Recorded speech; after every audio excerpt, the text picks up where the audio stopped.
If you've been scrolling through endless lists of 55-inch TVs, comparing specs that sound more like a chemistry textbook than a living room decision, you know how easy it is to feel stuck. You might have watched a few YouTube roundups, read a couple of articles, and still wonder whether the hype around Neo QLED actually translates into a noticeable upgrade for your couch-watching nights. This review is meant to cut through the noise and help you decide if the 2026 Samsung 55-inch class Neo QLED QN70H is the right fit for your space. Link is in the description if you want to check the product details on Amazon. Let's start with the biggest question most buyers have. Does the extra technology actually improve everyday viewing, or am I just paying a premium for marketing buzz?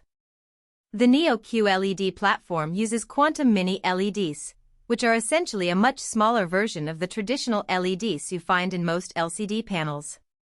Because the light sources are tinier, Samsung can pack many more of them into the backlight array, which lets the TV create deeper blacks and more precise local dimming zones. In practice, that means you'll see less bloom when a bright object sits next to a dark scene. Think of a street lamp shining in a nighttime skyline. If you've ever complained about gray halos around bright objects on older 4K LED sets, you'll notice a cleaner separation on this model. The color side is where Samsung leans heavily on its quantum dot layer and the claim of 100% color volume. In simple terms, the TV can push both the saturation and brightness of colors simultaneously, which is something many HDR formats struggle with. Watching a nature documentary with vibrant jungles or a sci-fi movie with neon cityscapes feels more vivid, and the colors stay consistent even when you raise the brightness for a sunny room. Real-world testers have mentioned that the skin tones stay natural, which is a subtle but important detail when you're binge-watching drama series or video calling with family.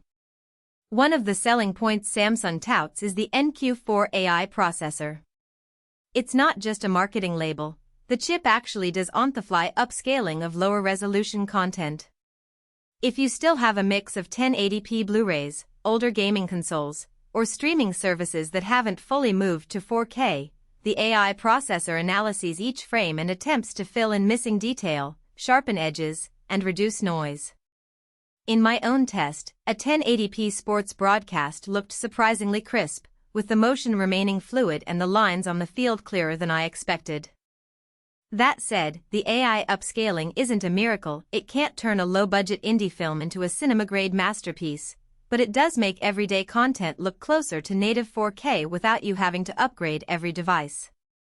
If you're a gamer, the TV's input lag sits in the low single-digits range, which is comfortable for most casual and competitive titles.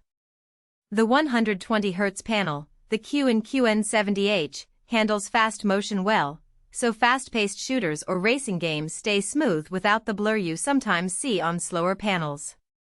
The built-in Alexa also means you can launch games or change inputs with voice commands, a handy feature if you have a home theater setup that feels cluttered with remotes. Now, who should actually consider buying this set?